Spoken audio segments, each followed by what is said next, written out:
Welcome, everyone. This is part 2 of our new series, Chess the Royal Game, Lessons for Life. And like I said in the first share, it might seem strange to some of you that a Rav and a Torah teacher is talking about a game. The Gedolim used it as a springboard to help people learn the disciplines of life. There's a famous sikha that the Lubavitcher Rebbe, Rabbi Nachum Mendel Schneerson, gave about chess. And what's interesting is that what generated him to speak about chess at that sikha is that the grandmaster Samuel Reshevsky, who was a from a Yid, came to the sikha. Samuel Reshevsky was an outstanding grandmaster. He was at one time from the 3rd to the 5th best in the world.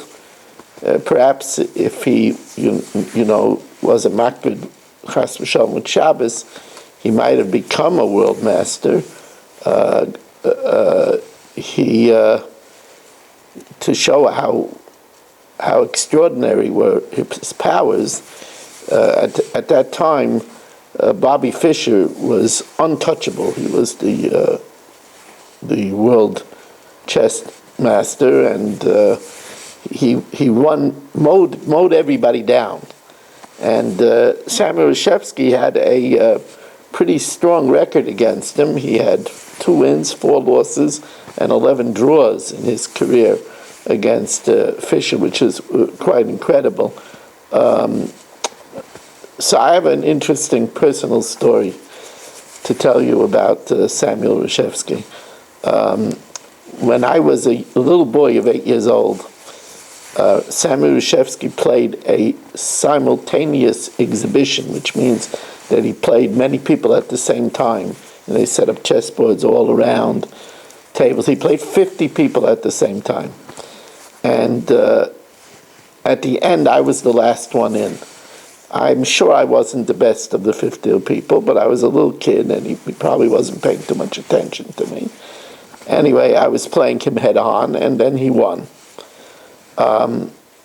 What is fascinating is fast forward about 20 years, and I was a young married man, and he was already a very old man, and I was a scholar in residence in the Pine View by Mel Shicken Katz for Pesach. And he was there at the hotel. He came to my shiurim, came to my drushes, and he said to me that he's doing a simul on Chol Hamoed. Will I play in it? So I said, sure. And then he stunned me. Remember, this is about 20 years later. I was this little teensy child. He said to me, Rabbi Weiss, you're going to lose first. So he remembered that out of 50 people, I was last. Now, unlike that simul, which was already advertised, here it was a hotel. There was children with boards. There weren't really any very big, impressive players. But what was fascinating is that he made sure that everybody stayed alive until I lost. And he beat me first. It was really, really fascinating. I remember I had a big smile on my face. I also remember that I played a very conservative opening that is very well protected. My king is under heavy guard. That should be hard to get to me, and he smothered me to death. He was a genius. He was a work of brilliance. But anyway, so today we're going to talk about. I said that if it would be up to me, I would teach the young to play chess, to teach them the disciplines of life. Today we're going to talk about the first great discipline that one can learn from playing chess, and that is the art of looking ahead. When somebody plays chess, if he wants to really get far in the game, he has to be able to look ahead. So I'm going to move over there. He's going to move over there. So I'm going to move another piece so that I'll have two pieces attacking something. He's going to move there to protect it. I'm going to move then a third piece to attack it. And then he's going to move another defender. But then I'm going to take away one of those defenders. So he's going to block one of the pieces. And then I'm going to try to remove that which is blocking it. And we keep on looking ahead in the game. And this is one of the greatest disciplines for life. It's called Chachma. Ezel Chacham, who is wise, Haroya es hanoilad, one who could see what is going to happen. It's what we call foresight. And in Yiddishkeit, foresight is so important. You know, we tell a young man, don't fritter away these precious years. When you get married, you're going to be busy, you're going to have to go to work, you're going to be busy with your children, you're going to be busy with your wife. Now you have years where you could just sit and learn or prepare for a trade, prepare for a career. Look ahead. How important it is to look ahead when somebody is dating to get married. The smart person doesn't just look at the exterior, the conversation, but the smart person says, what kind of mother is she going to be? What kind of a father is he going to be? How is he or she going to be under pressure? How do you think they'll react if things don't work according to plan? That's looking ahead.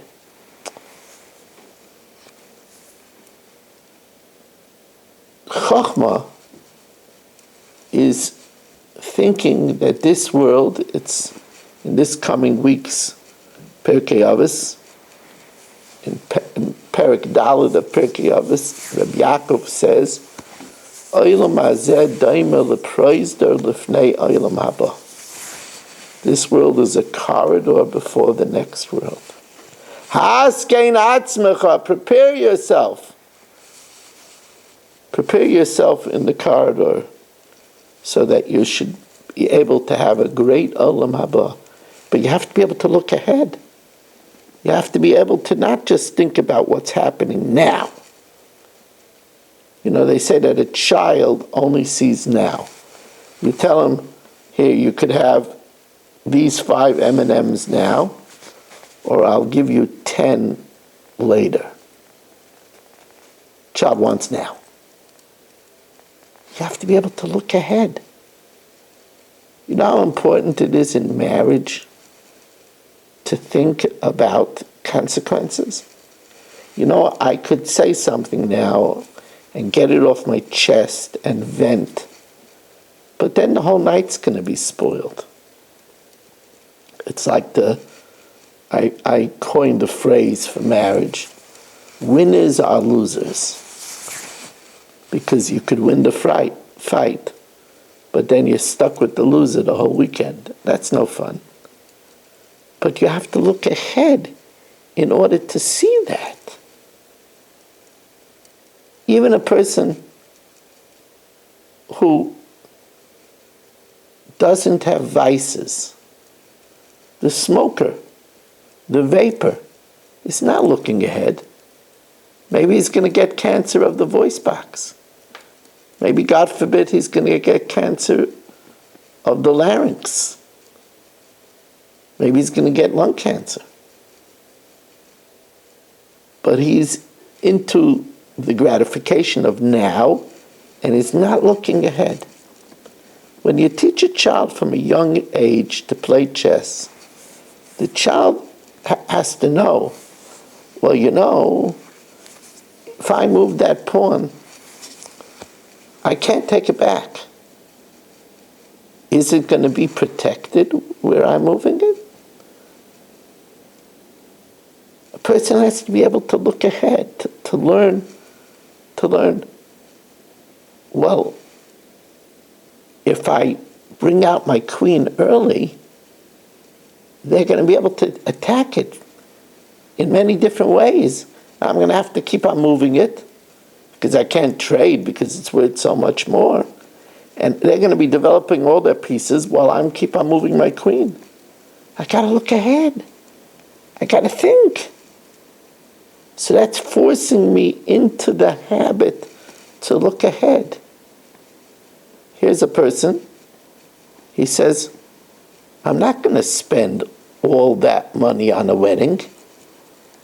If I spend all that money on a wedding, then what am I going to have left when I can't work anymore? And if I spend it on one child, I'm going to have to do it for the next child. And then I'm not going to have anything left for savings in my old age. If I overextend myself and buy a house with too high of a mortgage, I'm going to have a tremendous burden on myself later. Maybe I want things to be a little easier on myself, and I want to learn more, but I won't. I'm going to have a huge mortgage. But you have to look ahead.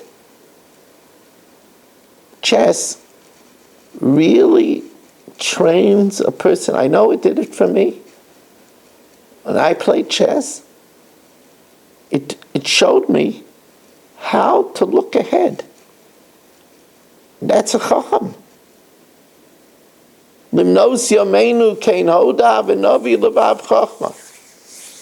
know how to count your days, and that'll bring it to a heart of wisdom, meaning, say, look, how many days do I have left? So I better use my time. Like one Talmud of mine, Dr. Pura, said, when he started learning, even though he's a busy gastroenterologist, he said, I thought to myself, how many good 7.5 years do I have left? That's a person that's looking ahead. I want to thank you for joining me in this little interesting series. If you enjoy it, please, if you're listening on YouTube, please hit subscribe. It makes a difference. And, of course, if you're listening on TorahAnytime.com, remember that we already have for this week's share, we already have, Mirz Hashem, Wednesday, share on Emor, and also we will be starting Motzei Shabbos, Masechtas Chulin. So you could join us on our Zoom Daf Yomi. It's a Zoom family. You join us live. Probably next week. This year will be 8:35, and Motzei Shabbos will probably be 10:20, where we'll gather. You go to zoomdaf.com and put in meeting code RMMW, all in capitals, RMMW. You could start calling. You could sponsor a share by calling 718-916-3100 or emailing me at rmmwsi, that's Rav Moshe Meir Weiss, Staten Island, at AOL.com. Thank you for joining us, and have a wonderful day.